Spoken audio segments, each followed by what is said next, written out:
Hello everyone. हम लोग जो है वो जनरल साइंस एंड एबिलिटी की जो है वो सीरीज़ चला रहे हैं और जनरल साइंस एंड एबिलिटी में हम लोग जो है वो साइंस के पोर्शन को कवर कर रहे हैं और साइंस में जो है हम स्टेप बाय स्टेप सिलेबस के हिसाब से जा रहे हैं। तो सिलेबस में अब इसमें से तकरीबन जो है वो पोर्शंस कवर हो चुके हैं। अब इसमें से आज का जो यानी कि सेकंड लास्ट टॉपिक है, इसके बाद अर्थ हम पढ़ेंगे। आज का टॉपिक है solar system. Basically solar system जो है ये एक one of the most important topic है। तो इसमें बेसिकली हमने जो चीज़ देखनी है वो देखनी है। सोलर सिस्टम की जो मेन चीज़ है वो कंपोजिशन है। अगर आप सोलर सिस्टम की कंपोजिशन को समझ गए तो इसका मतलब है कि आपने जो है वो तकरीबन 70% यूनिवर्स जो है वो आपने समझ लिया। सो इसको ज़रा गौर से जो है वो समझने की कोशिश करें। देखिए सोलर सिस्टम क्या होता है, इसकी जो basically history of scientific thought है, यानी कि जो इसका फॉर्मेशन और एवोल्यूशन है वो शुरू हुआ कोपरनिकन रेवोल्यूशन से। देखें इसको जो वो डिस्कवर है वो भी तो कोपरनिकस ने किया था ना, इसका ये लफ्ज़ सबसे पहले सोलर सिस्टम वाला। तो ये कोपरनिकस रेवोल्यूशन से शुरू हुआ, तकरीबन ये 1704 में जो है ये शुरू हुआ। हमारा सोलर सिस्टम किन चीज़ों पे मुश्तमिल है, उसमें से आता है सन, प्लैनेट्स, सैटेलाइट्स और but we have other major objects which play a very important role. लेकिन देखें इसमें हमारे पास सन, सैटेलाइट और प्लैनेट्स तो हैं, लेकिन इसके अलावा बहुत सारे ऐसे इंपॉर्टेंट ऑब्जेक्ट्स भी हैं यूनिवर्स में जो कि एक इम्पोर्टेंट रोल प्ले करते हैं और वो हमारी ज़िंदगी का यानी कि हमारे यूनिवर्स का जो है वो हिस्सा बन चुके हैं। सोलर सिस्टम एक ह्यूज इन साइज़ होता है, तकरीबन at least 100 astronomical units in size, यानी कि 15 ट्रिलियन किलोमीटर। देखें ये 15 ट्रिलियन किलोमीटर जो है ये बेसिकली इसकी तकरीबन साइज़ जो है वो एटलीस्ट यानी कि हमारे पास काउंट की जा रही है। और इस यूनिवर्स सिस्टम में सारा कुछ जो है वो क्या है कि कलेक्टिवली जो है वो एक मदार में ऑर्बिट में अपनी ऑर्बिट में चल रहा है। देखिए ऑर्बिट बेसिकली ये देखें ना, एक प्लानट है, उसके इर्द गिर्द जो जिस सर्कल में वो घूम रहे हैं उसको ऑर्बिट कहते हैं ना। तो ये सारा कुछ ऑर्बिट घूम रहा है। किस लिए घूम रहा है? क्योंकि जो तकरीबन जो सोलार में जो प्लैनेट्स हैं, एस्टेरॉइड्स हैं, वो सारे अपने मदार में घूम रहे हैं, उनमें ग्रेविटेशनल पुल है। ग्रेविटेशनल पुल की वजह से सारा कुछ जो है वो बैलेंस्ड चल रहा है। What does solar system consists of, कि किस पे मुश्तमिल है? सबसे पहले नंबर पे है 8 प्लैनेट्स। तकरीबन 8 प्लैनेट्स हैं जो कि बहुत बड़ा एक स्फेरिकल ऑब्जेक्ट है। स्फेरिकल बेसिकली होता है राउंड किस्म का, जो एक चीज़ होती है उसे स्फेरिकल कहते हैं, ठीक है। Around an elliptical path. Elliptical path इस तरह होता है, थोड़ा सा ये जो अंडे की तरह थोड़ा सा, यानी कि फुल जो है ना वो अभी देखें ये हो गया पूरा राउंड, ठीक है। अब इलिप्टिकल क्या होता है? थोड़ा सा इस तरह से राउंड, ठीक है। अब इस मदार में ये इलिप्टिकल होता है, इनके इलिप्टिकल पाथ होते हैं, लेकिन इनका शेप कैसा होता है? स्फेयर होता है, यानी कि राउंड होता है। लेकिन ये घूमते किस में है? इलिप्टिकल पाथ में ये घूमते हैं और इनको इन इलिप्टिकल पाथ्स को जो है वो ऑर्बिट कहा जाता है। जो हमें अर्थ है वो भी बेसिकली एक प्लैनेट है जो कि लाई करती है at a distance from the sun such that it is neither too hot nor too cold for life to exist. Earth भी इन्हीं प्लैनेट्स में से एक है, लेकिन वो इतने फासले पे है कि ना उसको जो है वो सूरज की गर्मी इतना गर्म कर पा रही है और ना ही वो सूरज से इतने ज़्यादा दूर है कि उस पर जो है वो सूरज की गर्मी पहुंच नहीं पा रही। तो ये एक बैलेंस्ड जो है ना यानी कि लेवल पे अर्थ बनी है, तो उस तरह जो है ना इस पे लाइफ एग्जिस्ट कर रही है। तो प्लैनेट्स तकरीबन ये जितने भी प्लैनेट्स हमारे अर्थ सिस्टम में हैं ये तकरीबन 4.6 बिलियन ईयर्स पहले जो है वो बने थे एक डिस्क से, जो जिस पे मुश्तमिल जो वो डिस्क जो थी वो किन चीज़ों की थी? उनमें एक डस्ट थी और एक गैस था। ये दोनों चीज़ें जो है मैंने अपने लेक्चर यूनिवर्स में डिस्कस किए हैं कि किस तरह जो है एक डिस्क बनी और ये किस तरह जो है वो बिग बैंग हुआ और फिर उससे जो है कैसे हमारी जो यूनिवर्स है वो इवॉल्व हुई। तो ये आप उसमें जा कर के देख सकते हैं। अब हम यहाँ पर सिर्फ इन प्लैनेट्स के बारे में ही पढ़ेंगे और ये प्लैनेट्स जो है वो 2 तरह के होते हैं। एक रॉकी प्लैनेट्स होते हैं रॉकी प्लैनेट्स कौन से होते हैं? मरकरी, वेनस, अर्थ, मार्स। ये जो 4 है ये रॉक्स पे मुश्तमिल होते हैं, इनमें सॉलिड रॉक्स होती हैं और इनमें ज़्यादातर मेटल पाया जाता है, तो ये रॉकी प्लैनेट्स होती हैं। उसके बाद दूसरे नंबर पे आती है गैस जाइंट्स। अब ये गैस जाइंट्स कौन से होते हैं? गैस जाइंट्स जो होते हैं उनमें शामिल है जुपिटर, सैटर्न, यूरेनस, नेपच्यून। ये जो है बेसिकली हमारे जो है उसमें गैस जाइंट्स में आते हैं, जो कि गैसेस के बने होते हैं। मोस्टली जो उनमें गैस यूज होती है वो गैस है हाइड्रोजन, हीलियम और मीथेन। ये गैसेस ज़्यादातर जो है वो पाई जाती हैं। ये प्लैनेट्स जो हैं बहुत बड़े होते हैं as compare to rocky planets के। ये जो गैस जाइंट्स होते हैं इनकी साइज रॉकी प्लैनेट से बहुत ज़्यादा बड़ी होती है। What is planet? अब हमारे पास हमने प्लैनेट्स को पढ़ा, बेसिकली प्लैनेट होता क्या है ये हमें समझने की ज़रूरत है। प्लैनेट का मतलब होता है वॉन्डरर्स, यानी कि ऐसे ही बस बेतुका घूमते फिरते रहने वाले को वॉन्डरर कहते हैं, ठीक है। ये बेसिकली प्लैनेट्स, क्योंकि जो प्लैनेट है वो बेसिकली क्या करते रहते हैं? वॉन्डर करते रहते हैं listlessly across the night sky. Night sky में तकरीबन लिस्टलेसली ऐसे ही वॉन्डरिंग करते रहते हैं, घूमते रहते हैं। और स्टार जो है वो मूव करता है across the sky east to west, but relative to each other ये फिक्स्ड नजर आते हैं। The planet on the other hand seem to move relative to fixed stars in backward and forward directions. This is why they are called wanderers. ठीक है, ये आगे पीछे कभी किधर कभी किधर, तो बेसिकली क्यों घूम रहे हैं ये किसी को नहीं पता, क्या है कुछ भी नहीं जो है इसमें, तो ये wanderers हो गए ना। उसके बाद है वो, अब जो प्लैनेट है उसको बेसिकली इंटरनेशनल एस्ट्रोनॉमिकल सिस्टम के तहत इसकी जो है वो डेफिनेशन दी गई है। अच्छा फ्रेंड्स, इसकी डेफिनेशन को समझना बहुत ज़रूरी है, क्योंकि अगर हम इसकी डेफिनेशन को नहीं समझेंगे तो हमें पता नहीं चलेगा कि प्लेटो जो है उसे क्यों हमने प्लैनेट से निकाल करके एक ड्वार्फ का दर्जा दिया।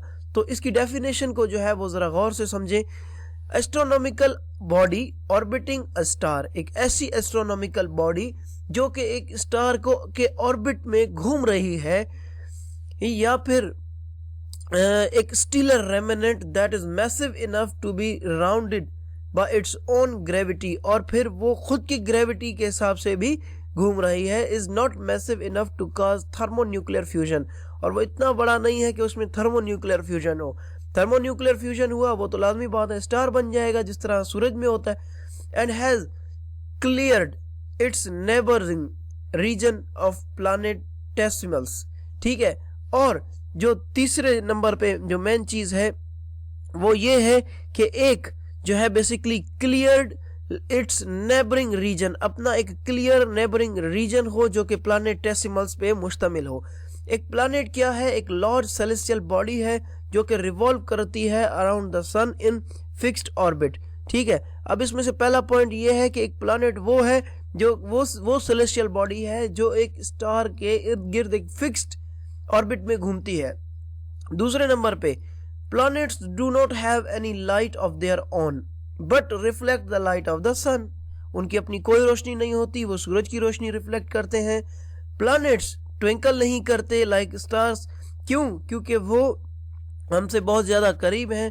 The earth is also a planet, is the only place where we know in the universe which can harbour life, ठीक है।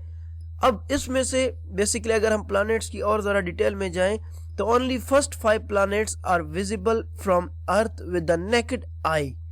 पहले जो 5 प्लैनेट्स हैं, Mercury, Venus, Earth, Jupiter and Saturn, तो ये बेसिकली जो है एक यानी कि हमें ज़मीन से नज़र आते हैं।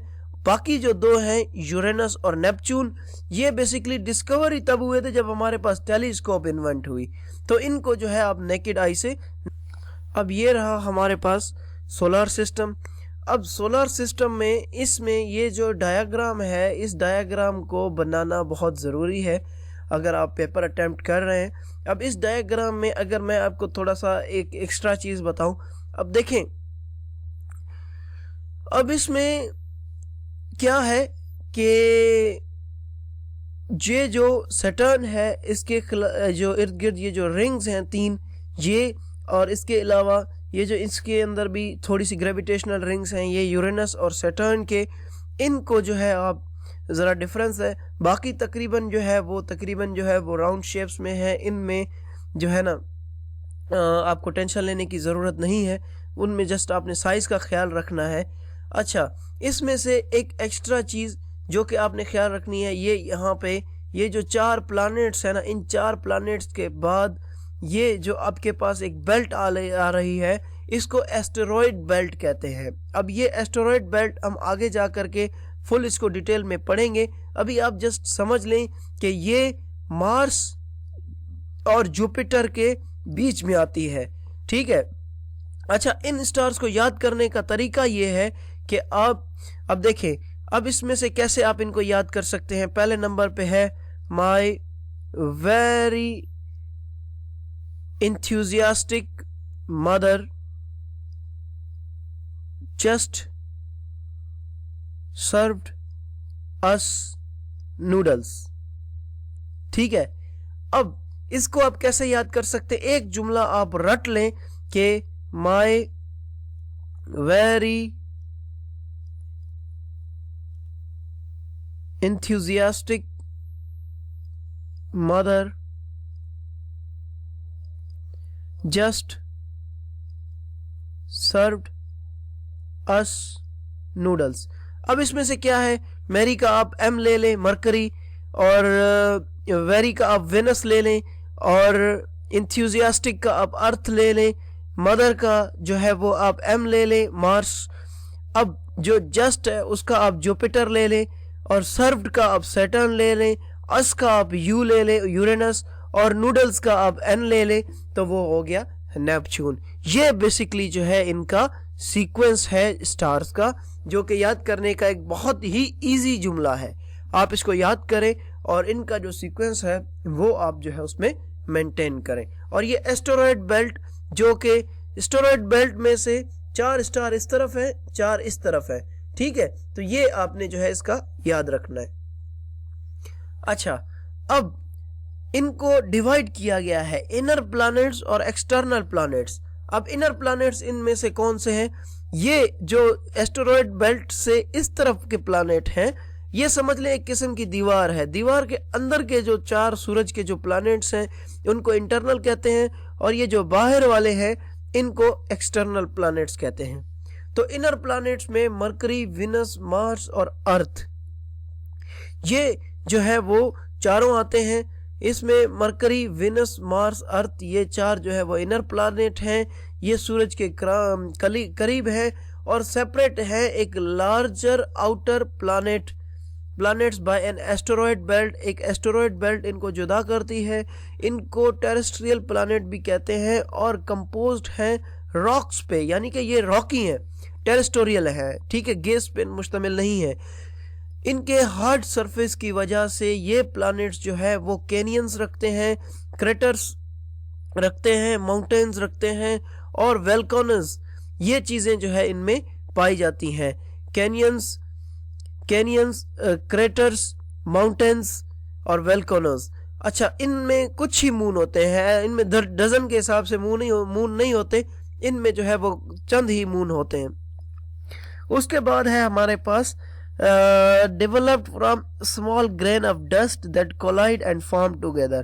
बेसिकली ये डेवलप्ड हुए थे एक ग्रेन ऑफ डस्ट से, ठीक है, जिस तरह गंदम का एक दाना होता है उस तरह के डस्ट से। अब उसमें जो इनर प्लैनेट्स हैं उनमें सबसे पहले नंबर पे आता है आपका मरकरी। मरकरी आपका क्लोजेस्ट प्लैनेट है। दूसरे नंबर पे जो है ना वो आपका प्लैनेट है सोलर सिस्टम में। देखिए, सोलर सिस्टम में दूसरे नंबर पे इस तरह कि ये सूरज के बाद आता है ना, लेकिन अगर आप इसे प्लैनेट के हिसाब से देखें तो ये पहले नंबर पर प्लैनेट आता है। इसकी जो सरफेस है वो स्मॉलर है अर्थ के मून से, ठीक है। इसकी ये जो सरफेस है ये स्मॉलर है अर्थ के मून से। मरकरी रोटेट करता है तकरीबन 1.5 टाइम्स ड्यूरिंग ईच ऑर्बिट। हर ऑर्बिट में तकरीबन 1.5 टाइम अपना जो है वो ऑर्बिट करता है। एक जो मरकरी का दिन है वो जमीन के 176 दिनों के बराबर है, ठीक है। यानी कि जमीन पर 176 दिन हो जाए तो आप मरकरी में आपके पास कितने दिन हुए हैं? 1 दिन। उसके बाद small magnetic field which means there are no satellite. इसमें स्मॉल मैग्नेटिक फील्ड होती है जिसका मतलब ये है कि इसमें कोई भी सैटेलाइट नहीं है, क्योंकि आपकी जो सैटेलाइट होती है उसको आपकी जो मैग्नेटिक फोर्स होती है एक प्लैनेट की, वो उसको होल्ड करती है और उसको अपने ऑर्बिट के इर्द गिर्द घुमाती है। तो इसमें बेसिकली ऐसा कुछ सीन है ही नहीं। दूसरे नंबर पे हमारे पास आता है वेनस। वेनस हमारे पास सेकंड प्लैनेट है सूरज की तरफ से, और ये सबसे ब्राइटेस्ट है except for the sun and moon. पहले नंबर पे सन है, दूसरे नंबर पे मून है, और तीसरे नंबर पे आपका आता है ये वेनस जो कि ब्राइटेस्ट है। और इसका एक वेनस डे जो है इक्वल है तकरीबन 243 अर्थ के दिनों के बराबर। तो रिगार्डेड एज अर्थ सिस्टर, इसको अर्थ की सिस्टर कहते हैं। Some ways similar to earth, ये काफी तरीकों से जो है वो अर्थ की तरह दिखता है। इसमें जो एटमॉस्फेयर है वो ज्यादातर कार्बन डाइऑक्साइड का बना हुआ है। इसमें कोई मैग्नेटिक फील्ड नहीं है, इसका मतलब है इसमें कोई मून नहीं है। अब हमारे पास आ गई अर्थ। अब अर्थ में क्या है, अर्थ वो थर्ड प्लैनेट है हमारे पास सन की तरफ से, और पांचवें नंबर पे सबसे लार्जेस्ट प्लैनेट है हमारे सोलर सिस्टम का। इसका 71% जो है वो पानी है, और ओनली प्लैनेट है जो कि जहां पर पानी एग्जिस्ट करता है। अर्थ की जो मैग्नेटिक फील्ड है in its interaction with the solar wind also produce Van Allen radiation belt. ठीक है, वैन एलन रेडिएशन बेल्ट जो है वो अर्थ की मैग्नेटिक फील्ड पैदा करती है। इसमें वन नेचुरल सैटेलाइट होती है जिसको मून कहा जाता है। अब हमारे पास जो चौथा इनर प्लैनेट है वो हमारे पास है मार्स। ठीक है, अब जो है वो ज्यादातर जो साइंटिस्ट हैं उन्होंने जहां पर ज्यादा एक्सेस हासिल की है वो मार्स है। ठीक है, ये चौथे नंबर पे प्लैनेट है सूरज की तरफ से, और सेवंथ लार्जेस्ट है सोलर सिस्टम में। रेफर किया जाता है रेड प्लैनेट, जिस तरह वीनस रेफर किया जाता था सिस्टर प्लैनेट। उसके बाद मोस्ट फेवरेबल प्लैनेट हमारे सोलर सिस्टम में अर्थ के बाद वो मार्स ही है। मार्स का जो ऑर्बिट है वो एलिप्टिकल है। Though Mars is much smaller than Earth, its surface area is about the same as the land surface area of the Earth. अच्छा, इसमें वीक मैग्नेटिक फील्ड्स होती हैं, एग्जिस्ट करती हैं वेरियस रीजन ऑफ मार्स में। जब when it is in the night time sky, Mars is easily visible with the unaided eye. ठीक है, अब क्या होता है, नाइट टाइम जो स्काई होता है उसमें मार्स जो है वो बेसिकली आसानी से देखा जा सकता है। मार्स के दो छोटे सैटेलाइट्स हैं जिनको फोबोस एंड डेमोस कहते हैं। फोबोस एंड डेमोस, ये दो बेसिकली सैटेलाइट्स हैं मार्स की, फोबोस और डेमीज। अब हमारे पास पहले 4 प्लैनेट खत्म हो गए। अब हमारे पास एक्सटर्नल प्लैनेट में आते हैं, वो भी 4 प्लैनेट हैं। उनमें आता है आपका सैटर्न, उसके बाद यूरेनस, उसके बाद नेपच्यून, उसके बाद जुपिटर। ठीक है, अब ये जो है हमारे पास 4 प्लैनेट हैं। ये आउटसाइड द एस्टेरॉयड बेल्ट हमारे पास मौजूद है। ये जो है बेसिकली बड़े होते हैं as compare to inner planet से, और ये गैस जायंट्स होते हैं। वो टेरेस्टेरियल थे, ये गैस जायंट्स हैं, और इनमें ज़्यादातर जो है वो हाइड्रोजन और हीलियम पाया जाता है। इसकी कोई सॉलिड सरफेस नहीं होती। हाइड्रोजन और हीलियम गैस जो है वो इसका एटमॉस्फेयर बनाते हैं, और below that in liquid state, उसकी जो नीचे है वाला जो हिस्सा होता है वो लिक्विड स्टेट में होता है। इसमें हर एक में तकरीबन जो है वो मून पाए जाते हैं, और कुछ में रिंग्स भी पाई जाती हैं। ये वाली रिंग्स, ठीक है, इनको जो है आप रिंग्स कह सकते हैं। ये जो रिंग्स इसके चारों तरफ है। ठीक है, अब सबसे पहले नंबर पे आता है जुपिटर। जुपिटर बेसिकली ये जो है वो एस्टेरॉयड बेल्ट का पहले नंबर पे है। ये 5th प्लैनेट है सन से, और सबसे लार्जेस्ट प्लैनेट हमारे पास यही है। जुपिटर जो है much than twice as the massive as all the other planets combined. तो ये बेसिकली उन कंबाइंड, अगर आप 8 को बराबर कर दो, उनके मैस का डबल जो है ना बेसिकली जुपिटर में जो है वो इतना बड़ा है, और जुपिटर जो है वो तकरीबन 318 टाइम्स है अर्थ का।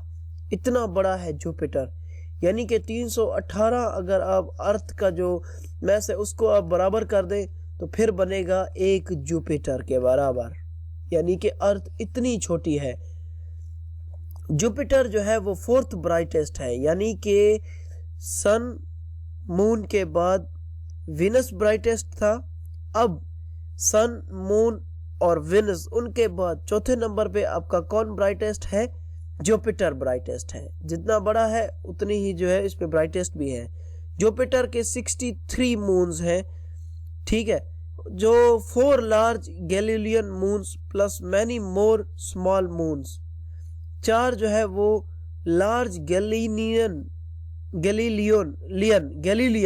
मून्स हैं, और उसके अलावा जो है ना बाकी छोटे मून्स हैं। जुपिटर में एक रिंग्स होती हैं जैसा कि सैटर्न में होता है, लेकिन ये बहुत जल्दी फेंटर हो जाती है और स्मॉलर है, ठीक है। और एक रिंग है वो बिल्कुल छोटी सी पतली सी है, वो ख़त्म भी बार बार हो जाती है, तो इस तरह से जो है ना ये जल्दी फेंट हो जाती है। तो ये बेसिकली जुपिटर का जो है ना एक ब्रीफ सा इंट्रो था। उसके बाद हमारे पास आता है सैटर्न। सैटर्न जो है वो 6th प्लैनेट है सन से और 2nd लार्जेस्ट है, ठीक है। फर्स्ट लार्जेस्ट हमारे पास जुपिटर था, सेकंड हमारे पास सैटर्न है। उसके 63 मून से इसके उससे 10 कम मून है, 53।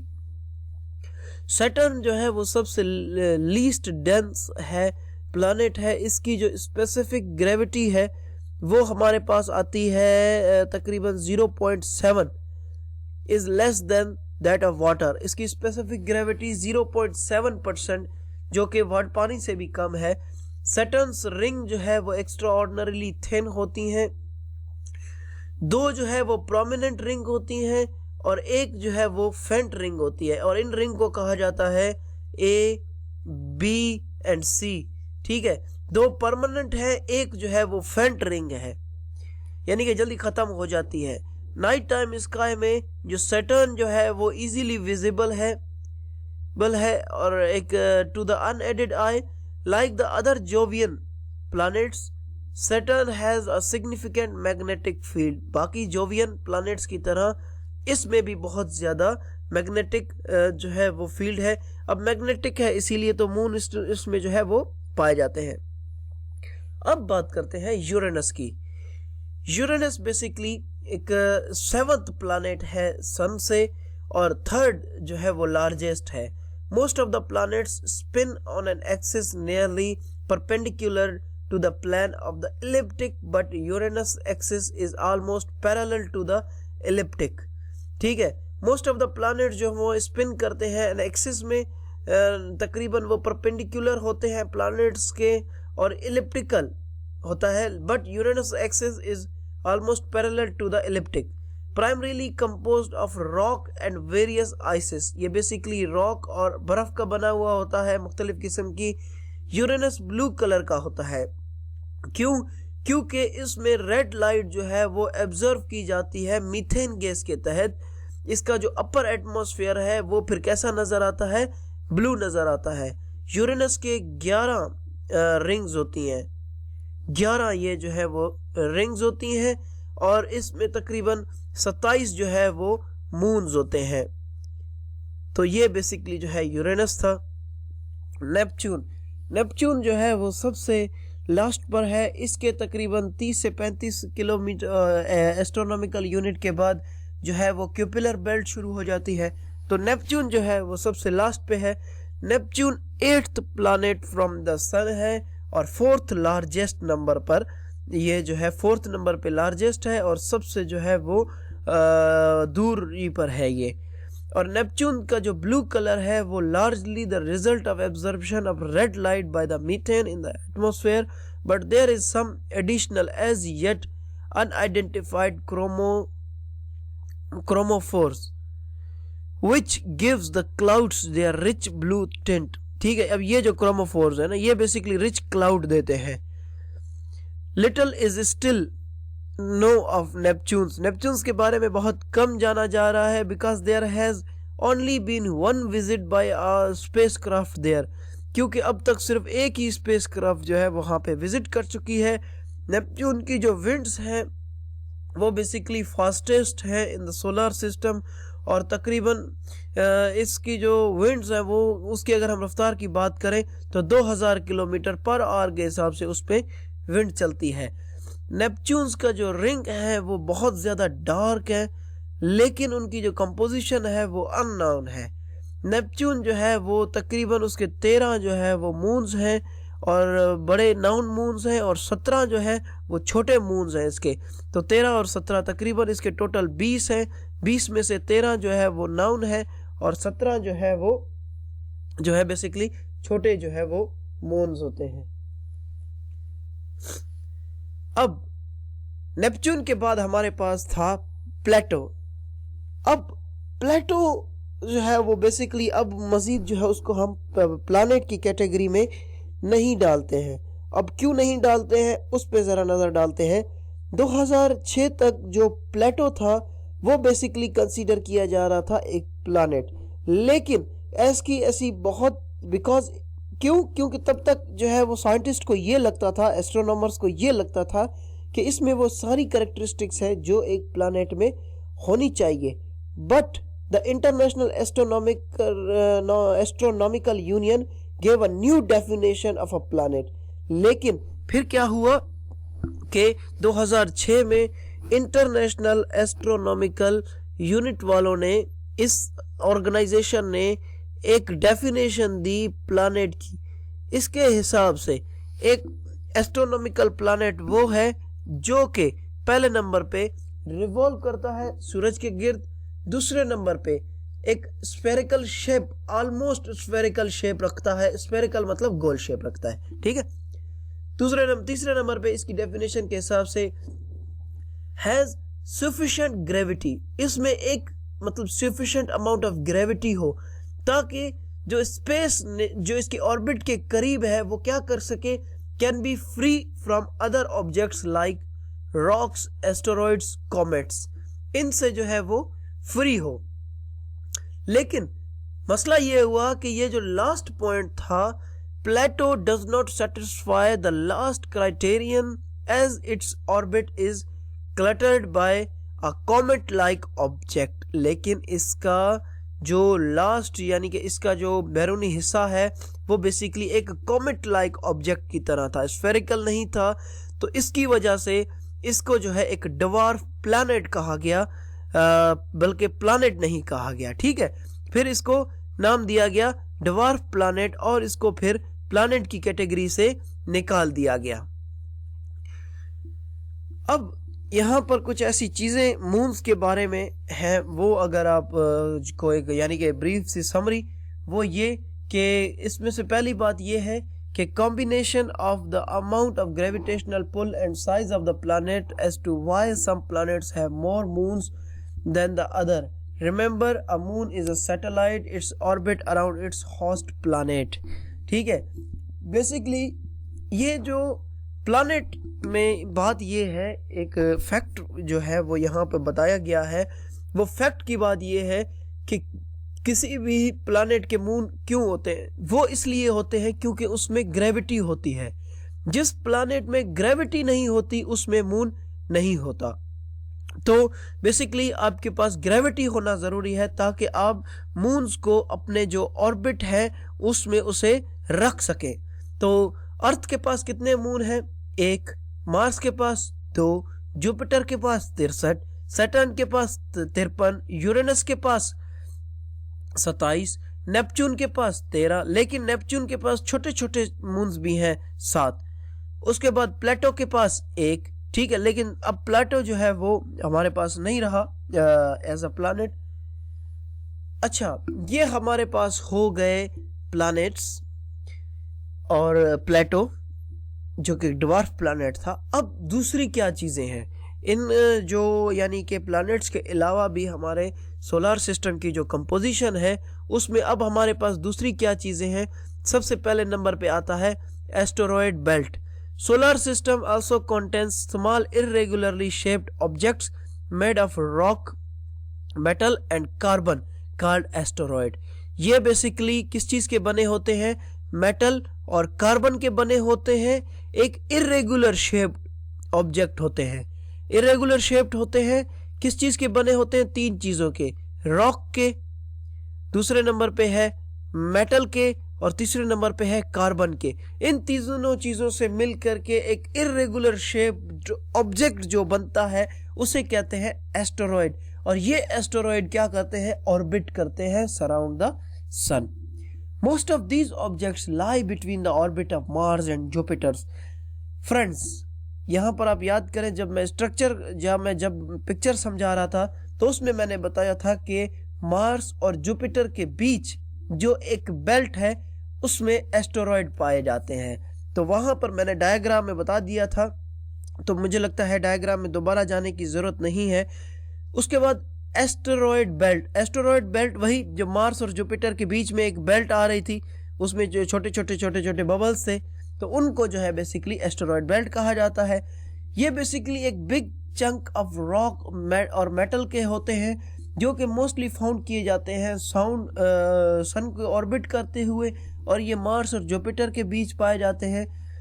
ऐसा बिलीव किया जाता है कि ये जो मून्स हैं did not originally orbit Mars but were instead a part of the asteroid belt.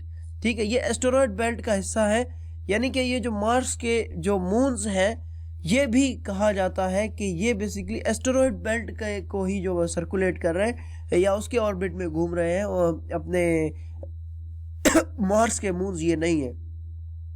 जो एस्टेरॉयड बेल्ट है वो लाई करता है मार्स और जुपिटर में। It contains lumps of rock much smaller than planets. बहुत सारे इसमें रॉक्स होती हैं और ये जो है वो प्लैनेट से छोटे होते हैं। ये जो लम्प्स हैं इनको एस्टेरॉयड कहते हैं, या इनको माइनर प्लैनेट भी कह सकते हैं। ये बेसिकली नेक्ड आई से ये विजिबल नहीं है, लेकिन अगर आप एक सिंपल बाइनोक्यूलर भी यूज कर लें, यानी कि एक दूरबीन भी अगर आप यूज कर लें, तो तब भी जो है वो आपको इससे फायदा हो सकता है, यानी कि उसकी हेल्प से भी आप बना सकते हैं। सोलर सिस्टम जो है वो कंटेन है स्मॉल इरेगुलरली शेप्ड ऑब्जेक्ट्स पे, जो कि बने हुए हैं किस चीज से? रॉक से, मेटल से, कार्बन से। इनको हम एस्टेरॉयड कहते हैं, और ये सन को ऑर्बिट करते हैं। और ये जो ऑब्जेक्ट हैं बेसिकली मार्स और जुपिटर के बीच में पाए जाते हैं। ये डेफिनेशन जो मैंने ऊपर भी बताई है, यहाँ पे फिर मैंने रिपीट कराया है, इसको समझना बहुत ज़रूरी है। अगर ये आ गया तो समझो कि पूरा एस्टेरॉयड सिस्टम जो है वो समझ आ गया। एस्टेरॉयड के बाद दूसरे ऑब्जेक्ट्स वो है हमारे पास सैटेलाइट्स। सैटेलाइट्स क्या है? सैटेलाइट्स ऑब्जेक्ट्स है जो कि रिवॉल्व करते हैं प्लैनेट्स के इर्द गिर्द। देखिए, एस्टेरॉयड किस चीज के इर्द गिर्द घूम रहे थे? सन के, जिस तरह जमीन घूम रही थी। अब सैटेलाइट किसके इर्द गिर्द घूमते हैं? लाजमी बात है वो जो है अपना प्लैनेट्स के इर्द गिर्द घूमने वालों को हम सैटेलाइट कहेंगे। अब मून को हम सैटेलाइट क्यों कहते हैं? क्योंकि वो प्लैनेट के इर्द गिर्द घूमता है। प्लैनेट के इर्द गिर्द घूमने वाला सैटेलाइट कहलाता है। तो वो प्लैनेट नहीं होता, तो और वो एस्टेरॉयड भी नहीं होता। क्यों? क्योंकि एस्टेरॉयड तो वो तब हो ना जब वो किसी प्लैनेट की कैरेक्टरिस्टिक्स पे पूरा ना उतर रहा हो, और फिर हम उनको, और वो सूरज के गिर्द घूम रहे हो, तब हम इनको एस्टेरॉयड कहेंगे। लेकिन हम इनको सैटेलाइट कहते हैं। क्यों सैटेलाइट? इसलिए कहते हैं क्योंकि ये मून के या किसी जो अपना प्लैनेट है उसके इर्द गिर्द घूमते हैं। अर्थ का भी एक सैटेलाइट है जिसे हम चांद कहते हैं। तो मून बेसिकली जो है वो अर्थ का सैटेलाइट है, ये कॉमन बात है। सम सैटेलाइट्स लाइक गैनीमेडा जो कि जुपिटर को ऑर्बिट करती है, वो मरकरी से भी बड़े हैं और एटमॉस्फेयर भी रखते हैं। ठीक है, तो ये बेसिकली जो गैनीमेडा है इसको आप जरा याद रखिएगा, ये इंपॉर्टेंट है। आर्टिफिशियल सैटेलाइट्स भी होती हैं, ये तो हो गया सैटेलाइट नेचुरल के ना। आर्टिफिशियल सैटेलाइट्स भी होती हैं जो कि इंपॉर्टेंट पार्ट प्ले करती है हमारे सोलर सिस्टम का।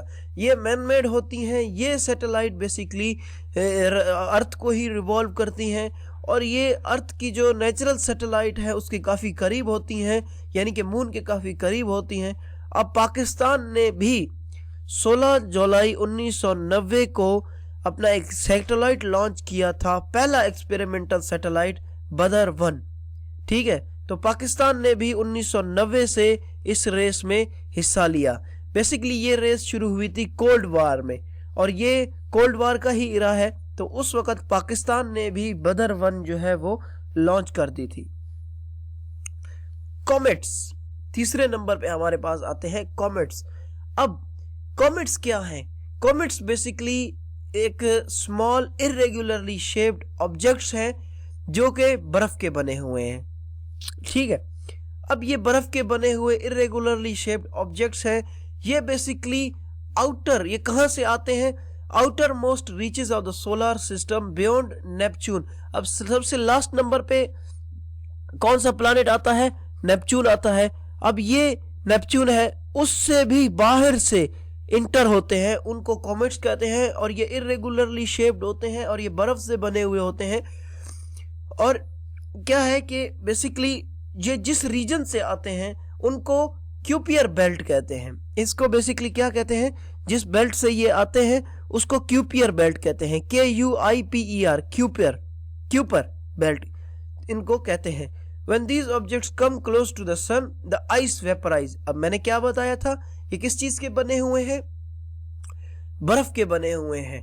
अब जैसे ही ये करीब आते हैं तो क्या होता है कि इनकी जो बर्फ है वो वेपराइज हो जाती है, और वेपराइज होकर के टेल बनाते हैं उसके बिहाइंड, ठीक है। अब जैसे ये है, आ रहा है, ठीक है। अब उसमें क्या है कि जो अपना आइस है वो पिघलना शुरू कर देती है, तो वो बेसिकली एक टेल बनाती है उसमें, ठीक है। जैसे कि ये भी एक टेल है, तो वो टेल बनाना शुरू कर देते हैं और फिर ये सूरज के करीब आना शुरू कर देते हैं। Some of these comets appear regularly such as Halley's comet. कुछ ऐसी कॉमेट्स भी होती हैं जो कि रेगुलरली आती हैं। हेलिस कॉमेट उनमें से एक है, जो कि तकरीबन हर 76 साल, तकरीबन नहीं बल्कि हमेशा ये 76 साल बाद ही आते हैं। और ये नेक्स्ट टाइम जो है वो 2061 में हमारे जो है वो हमें दोबारा से नजर आएंगी। इसको हेलिस कॉमेट कहते हैं। अब ये क्यूपिलर बेल्ट क्या होता है? Kuiper belt basically doughnut shaped ring of icy object होता है। ऑब्जेक्ट्स हैं जो कि हमारे सूरज के करीब हैं। ये हमारे नेपच्यून से तकरीबन 30 से 55 AU के बाद जो है ना वो बेल्ट शुरू होती है। तो वे बेसिकली एक डगनट शेप्ड रिंग होती है, ठीक है, जो बर्फ के ऑब्जेक्ट्स की बनी हुई होती है उसको कहते हैं। और ये जो है वो सूरज के ये जो है नेपच्यून से परली तरफ होती है, तो उसको बेसिकली क्यूपर बेल्ट कहते हैं। अब ड्वार्फ प्लैनेट्स। अब ड्वार्फ प्लैनेट्स, अब यहाँ पर मैंने जो है वो ड्वार्फ प्लैनेट्स के काफ़ी सारे नाम भी आप जो है वो इनमें से देख सकते हैं। हमारे पास है प्लूटो, मोस्ट फेमस। उसके बाद है एरिस, ये भी फेमस है। उसके बाद है सिरस, ये भी मोस्ट फेमस है, ठीक है। उसके बाद है ह्यूमिया, ये थोड़ा कम फेमस है। उसके बाद है मैकीमेक, ठीक है, ये बेसिकली 6ठे नंबर पे। तो ये बेसिकली जो है वो प्लैनेट्स हैं। अच्छा सॉरी, इसको हमने अभी तक पढ़ा नहीं। Dwarf planet. Dwarf planets basically object होते हैं। ये प्लैनेट से छोटे होते हैं लेकिन एस्टेरॉइड से बड़े होते हैं, और ये सन को ऑर्बिट करते हैं वेरियस प्लेसेस पर। अब देखें, एस्टेरॉइड बेल्ट में घूमते हैं, ये वेरियस प्लेसेस पे घूमते हैं, तो ये बेसिकली डिफरेंट है। अब जो नियरेस्ट ड्वार्फ प्लैनेट है हमारे, वो बेसिकली है सिरस, ठीक है। ये वाला जो हमारे पास सबसे जो करीबी जो प्लैनेट है, सॉरी ड्वार्फ है, वो बेसिकली सिरस है, जो कि एस्टेरॉइड बेल्ट में पाया जाता है, ठीक है। ड्वार्फ एस्टेरॉइड बेल्ट में भी हो सकते हैं। मोस्ट फेमस उनमें से प्लूटो है, जो कि नेपच्यून से परली तरफ है, और inner edge of the Kuiper belt. और ये देखो ना, क्यूपियर बेल्ट है ना, उसके इनर एज पर जो है ना वो प्लेटो दस्तयाब है। तो उसके बाद हमारे पास अब आता है 2014 में जो है प्लूटो और इसके 5 सैटेलाइट्स जो है वो विजिट किए गए थे। एक स्पेस क्राफ्ट के ने जो है वो विजिट किया था 2014 में। प्लूटो भी उनमें से एक था। उसका जो नाम था वो था न्यू होराइजन्स। और फर्स्ट टाइम इन्होंने जो है वो आइसी ड्वार्फ प्लैनेट्स की जो हाई रेजोल्यूशंस हैं उनकी जो है वो पिक्चर्स ली थी।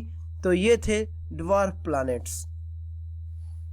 अब नेबुलर हाइपोथेसिस देखें, नेबुलर हाइपोथेसिस और बिग बैंग इनका बहुत बड़ा आपस में कनेक्शन है।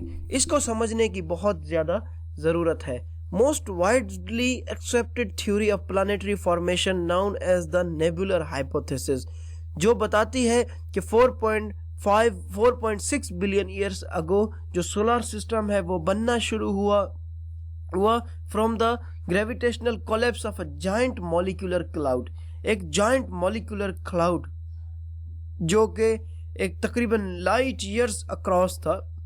बहुत सारे स्टार्स इंक्लूडिंग सन जो है वो उस क्लाउड के कोलैप्स करने से बने हैं, और गैस जो कि सोलर सिस्टम में बनी थी बेसिकली वो बहुत ज़्यादा मैसिव थी, जो सन में वो जो है वो समा गई। Most of the mass collected in the centre. अब उसमें क्या हुआ कि जितनी गैस पड़ रही थी वो सारी गैस जो है वो सेंटर में कलेक्ट हो गई। अब उसने बेसिकली कलेक्ट होकर के क्या बनाया, सन को बनाया। तो रेस्ट ऑफ द मैस जो है वो बेसिकली फ्लैटेंड हो गया, और फिर क्या हुआ कि वो जो है प्रोटो प्लानिटरी डिस्क में जो है वो बदल गया, और फिर वहाँ से वो प्लैनेट बनना शुरू हुए। हमारा उससे उन प्लैनेट से फिर हमारा सोलर सिस्टम जो है वो वजूद में आया।